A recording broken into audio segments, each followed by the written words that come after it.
अमीर बेटी का सौदा। अमीर बाप की बेटी शिल्पी को मुकेश पसंद होता है, लेकिन दोनों के बीच हैसियत की दीवार खड़ी होती है।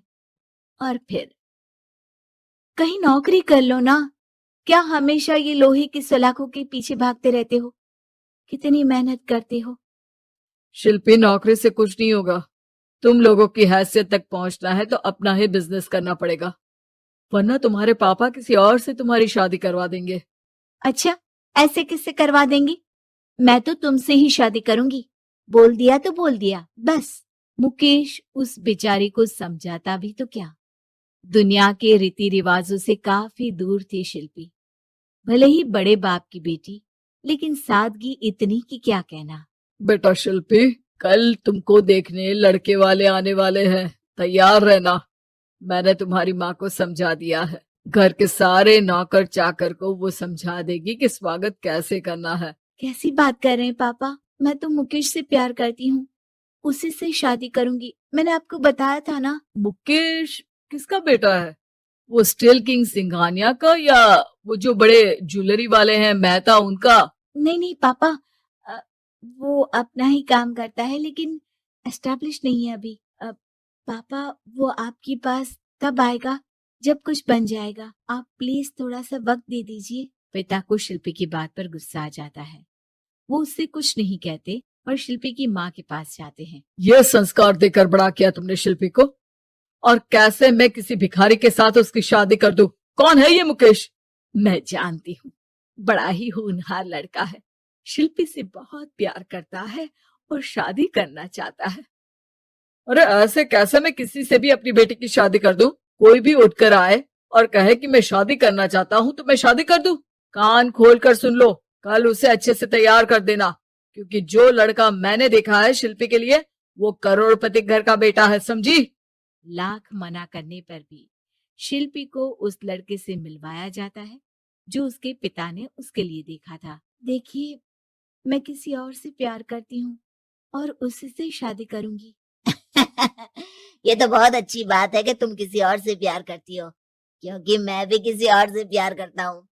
लेकिन शादी तो हम दोनों को ही करनी होगी, जानती हो ना, ये बिजनेस और ये सारा कुछ। शिल्पी को समझ में नहीं आता कि वो क्या कह रहा है, लेकिन वो समझ जाती है कि वो लड़का भी किसी और से प्यार करता है। पिताजी, वो भी कह रहा था कि वो किसी और से प्यार करता है। हाँ तो करने दो ना, हमने तो नहीं रोका। तुम अपना देखो, शादी के लिए हाँ कर गया है वो। लेकिन क्यों? अरे वो और मैं दोनों ही एक दूसरे से प्यार नहीं करते, फिर शादी क्यों कर ले? पापा, एक बार सिर्फ मेरे कहने पर आप मुकेश से मिल ले। पिता शिल्पी के कहने पर फॉर्मेलिटी के लिए ही सही, लेकिन मुकेश को घर बुला लेते हैं। देखो, ज्यादा वक्त नहीं दे पाऊंगा। ये बताओ कि शादी के बाद कहाँ रखोगे उसे? 2 कमरे के मकान में? नहीं सर, मैंने 2 साल के बाद का सारा प्लान कर लिया है। मैंने आयरन इंडस्ट्री खड़ी करने के लिए पूरा ब्लूप्रिंट तैयार किया है। मेरी खुद की जगह है दादाजी की। बस थोड़ा फंड का अरेंजमेंट हो जाता तो काम शुरू कर देता। अच्छा, मतलब तुम यहाँ फंड रेज करने आए हो? मुकेश समझ जाता है कि उसके पिता शिल्पी की शादी उससे कराने के मूड में नहीं है। फंड आप कभी दे भी नहीं पाएंगे मुझे। मुझे तो सिर्फ शिल्पी चाहिए। मैं उसके बिना नहीं रह सकता सर। मैं उसे बहुत खुश रखूंगा। वो तो हर पति का धर्म होता है। वो तो मैं किसी से भी उसकी शादी करा दूं, वो उसे खुशी रखेगा। लेकिन देखो, मैं ज्यादा बात को घुमाना नहीं चाहता। वो बड़े घर की लड़की है, उसे काम काज की आदत नहीं। अभी वो समझ नहीं रही, लेकिन तुम तो समझो। मैं किसी भी हालत में शिल्पी की शादी तुमसे नहीं करवा सकता। मुकेश पिता से लाख मन्नतें करता है, लेकिन वो नहीं मानते। शिल्पी की शादी उस अमीर लड़के से हो जाती है। शादी के बाद क्या हम लोग मेरी माँ के घर चले?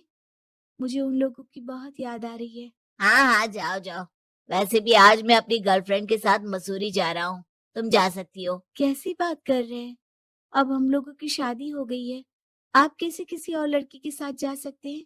अरे मैंने तो तुम्हें शादी के पहले ही बता दिया था कि मेरी कुछ गर्लफ्रेंड्स है। अब प्लीज ये टिपिकल बीवी वाला रोना धोना शुरू मत कर देना। शिल्पी पिता के घर जाती है और माता पिता को सारी बात बता देती है। इतना गंदा इंसान निकलेगा, मैंने तो सोचा ही नहीं था। अरे क्यों कराई मेरी फूल जैसी बेटी की शादी ऐसे घर में। और तो क्या हो गया, शुरू शुरू में हर घर में ऐसा होता है, धीरे धीरे ठीक हो जाएगा। और वैसे भी उन लोगों के साथ हम लोगों की एक बड़ी डील फाइनल हुई है, समझी। उन लोगों से रिश्ता बनाकर रखो, तभी पैसों की बारिश होगी। पापा, अब समझ में आया कि आपने मेरे साथ ऐसा क्यों किया। मुकेश आपके सामने गिड़गिड़ा कर गया कि वो मुझे बहुत खुश रखेगा, लेकिन आपने मेरी शादी एक ऐसे लड़के से करा दी जो किसी और लड़की से प्यार करता है और शादी सिर्फ समझौते के लिए कर रहा है। पापा, मैं जा रही हूँ, लेकिन इस घर में कभी पैर भी नहीं रखूंगी। आपने मुझे सामान की तरह इस्तेमाल किया। माँ शिल्पी को बहुत रोकती है, लेकिन वो एक नहीं सुनती। कुछ समय बाद, शिल्पी, मुझे नहीं लग रहा कि अब हम दोनों के बीच ये शादी और रह पाएगी। मैं किसी और से शादी करना चाहता हूँ। वैसे तुम परेशान मत हो ना, तुम्हारे पापा के साथ हम लोगों की डील जो चल रही है ना, वो नहीं रुकेगी, क्योंकि तुम बहुत अच्छी लड़की हो। ठीक है, मैं जा रही हूँ, तलाक के पेपर में साइन करके। लेकिन एक शर्त है, मैं कहाँ गई ये बात मेरे पिता तक नहीं पहुंचनी चाहिए। शिल्पी घर छोड़कर चली जाती है। वो एक नौकरी करती है और अपना जीवन खुद संभालती है। लेकिन एक दिन, शिल्पी जी, आपसे मालिक मिलना चाहते हैं। मुझसे क्यों? शिल्पी मालिक के कमरे में जाती है, जहां सामने मुकेश होता है। अरे आपको देखकर बहुत खुशी हुई, बहुत बड़े आदमी बन गए। थैंक्स, पर तुम्हें नौकरी करने की क्या जरूरत पड़ गई? मैंने तो सोचा भी नहीं था कि तुम मेरी शिल्पी होगी। तभी वहां शिल्पी के पिता आ जाते हैं। शिल्पी, तुम्हारे बारे में माँ से पता चला। घर चलो बेटा, मुझे माफ कर दो। मुकेश, मैं यहाँ अपनी कंपनी के काम के लिए आया हूँ। तुम्हारी कंपनी की डील अगर हमें नहीं मिली तो हम बर्बाद हो जाएंगे। वैसे अब तुम चाहो तो शिल्पी की शादी मैं तुमसे कराने को तैयार हूँ। बस करिए पापा, ये क्या सौदा लगा रखा है आपने। जिस कंपनी से आपकी डील हो, अपनी बेटी की शादी उसी के घर करा देते हैं। शिल्पी मुकेश से माफी मांगती है और वहां से जाने लगती है कि मुकेश उसे रोक लेता है। रुको शिल्पी, ये सब कुछ तुम्हारे लिए है। ये कंपनी, ये नाम सिर्फ तुमसे शादी करने के लिए ही खड़ा किया था। मैं आज भी तुमसे बहुत प्यार करता हूँ। रोशनपुर नाम के गांव में चंदा और शांति नाम की जिठानी और देवरानी रहती थी। चंदा का पति बहुत पैसे वाला था, उनके पास किसी भी चीज की कोई कमी नहीं थी। और उसके विपरीत शांति का पति बहुत ही गरीब और नशेड़ी था। शांति चंदा के घर में काम करके अपना घर चलाती थी। भाभी, घर पर खाने के लिए कुछ भी नहीं है, अगर आप थोड़ा खाना दे पाए तो बहुत मेहरबानी होगी। मुझे जो भी पैसे मिलते हैं वो तो आपके देवर नशे में उड़ा देते हैं। ये तुम लोगों का ना रोज रोज का ड्रामा हो गया है। अब देवर जी कमाते नहीं है तो मैं क्या करूं? तुम्हारा पति तो तुम्हारी सारी कमाई दारू में उड़ा देता है, रहने दो भूखा उसे। अरे ऐसे मत बोलिए भाभी, आप तो जानती ही हैं कि वो मन के कितने साफ हैं, पर इस बेरोजगारी के कारण उन्हें दारू पीने की लत लग गई है। अरे अपना ये रोना गाना बाद में कर लेना, पहले काम निपटा ले घर का। मेरा और टाइम खराब ना कर। जा गेहूं पीस ले, फिर तुझे कपड़े भी धोने हैं। शांति रसोई घर में जाकर गेहूं पीसने लगती है। पीसते पीसते कुछ गेहूं वहां कपड़ों में गिर जाते हैं, जिसे देखकर उसके दिमाग में एक आइडिया आता है। क्यों ना ऐसे ही थोड़े गेहूं मैं अपने पल्लू में बांधकर घर ले जाऊं, फिर एक बर्तन में जमा कर लूंगी और उसे पीसकर रोटी बना लूंगी। कुछ दिन तो ऐसे ही चलता रहा, मगर फिर एक दिन चंदा ने शांति को ऐसा करते हुए देख लिया। अरे पहले तो मुझे लगा तुम लोग बस गरीब हो, पर तुम लोग तो चोर भी हो। चोरनी कहीं की। मुझे तो लगता था तू गेहूं पिसती है, पर तू तो अपने पल्लू में गेहूं छुपाकर ले जाती है। निकल मेरे घर से। मुझे माफ कर दो भाभी, हमारे पास खाने के लिए एक दाना तक नहीं था, इसलिए मुझे ये सब करना पड़ा। अरे तुम लोग मेरे रिश्तेदार हो, इसीलिए दया कर कर तुझे मैंने अपने घर पे काम पर रख लिया, पर तू और तेरा पति हमारे खानदान का नाम मिट्टी में मिलाने पर उतारू हो चुके हैं। आपको मुझे जितनी गालियां देनी है दीजिए, मारना है तो मार भी लीजिए भाभी, पर मुझे काम से मत निकालिए। परिवार की बात है, वरना कोई और ऐसा काम करता ना तो धक्के मार कर कब से घर का बाहर निकाल दिया होता।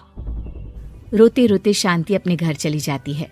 जहाँ उसका नशेड़ी पति कहता है, अरे कहाँ रह गई थी कामचोर, इतनी देर क्यों कर दी?